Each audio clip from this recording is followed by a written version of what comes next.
Silakan masuk ke akun SSO PTSP yang kita sudah miliki ya. Nah, di sini save saja. Kemudian kita pilih ya DPMP TSP seperti itu. Kemudian klik pengajuan izin praktik. Lalu kita bisa mengisi pengajuan pilihannya, dan di sini kita mulai melengkapi data-data sesuai dengan menu yang disiapkan oleh sistem. Di awal tadi kita mengisi username dan password yang diberikan oleh PTSP ya. Nah, itu kita harus mengajukan pendaftaran akun SSO tadi ya. Biasanya akan muncul ketika kita mulai mengakses websitenya PTSP Kukar kalau untuk Kutai Kartanegara. Nanti kita akan diaktifasi akun kita oleh operatornya di PTSP. Baru kita bisa masuk seperti yang kita lihat di awal tadi. Kita lanjut ya. Di bagian berikutnya, di sini kita diminta untuk melengkapi data-data, karena di sini kita mengajukan perubahan ya. Karena kita kan sudah punya SIP izin praktik itu di tempat yang lama dan sudah dilakukan pencabutan, tapi masih berlaku SIP tersebut sebenarnya. Hanya karena kita pindah, maka kita harus melakukan pembaruan SIP-nya. Jadi usulannya adalah usulan baru, bukan perpanjangan. Kalau perpanjangan berarti SIP-nya sudah expire. Ini tidak. Ini kita SIP-nya masih berlaku, namun karena kita pindah kerja maka kita lakukan pembaruan, sehingga usulannya adalah usulan baru. Nah, sampai di bagian data-data, kita masuk ke bagian dokumen-dokumen yang harus diinput.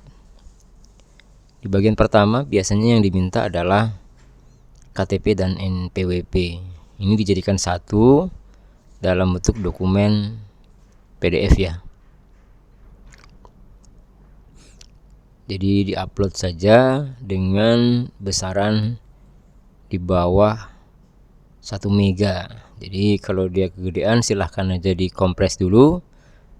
Namun kalau mau dicoba juga diupload silahkan, sepanjang itu tidak ditolak oleh sistem, masukkan saja.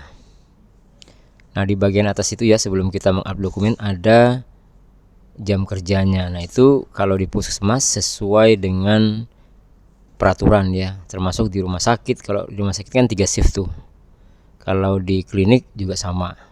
Nah, ini kita masukkan dokumen seperti NPWP KTP jadi satu dalam bentuk PDF, lalu kemudian surat keterangan dari pimpinan Vaskes tempat kita bekerja, kemudian pernyataan kecukupan SKP. Nah, ini kita lampirkan pernyataan yang bisa download di internet ya, banyak ya, dan bermaterai 10.000.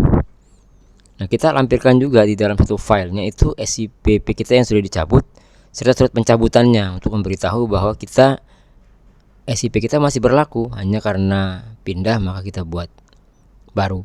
Nah, untuk kode barcode kecukupan SKP, karena kita SKP-nya kurang ya, maka terbaca di skp.kemkes itu pencarian SKP tidak cukup.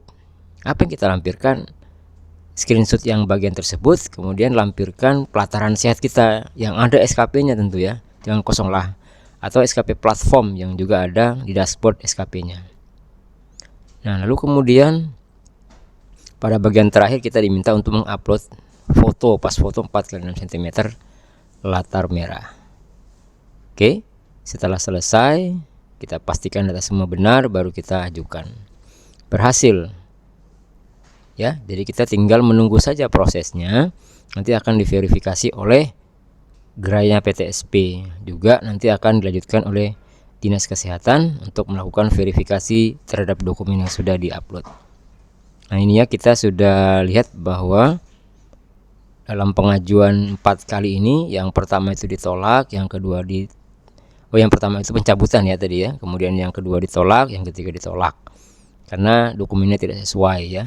Mungkin kecukupan SKP-nya tidak dilampirkan, begitu juga kode barcode-nya. Nah, di sini kita bisa searching ya, tracking sampai di mana. Ini baru mulai, tinggal menunggu saja prosesnya sampai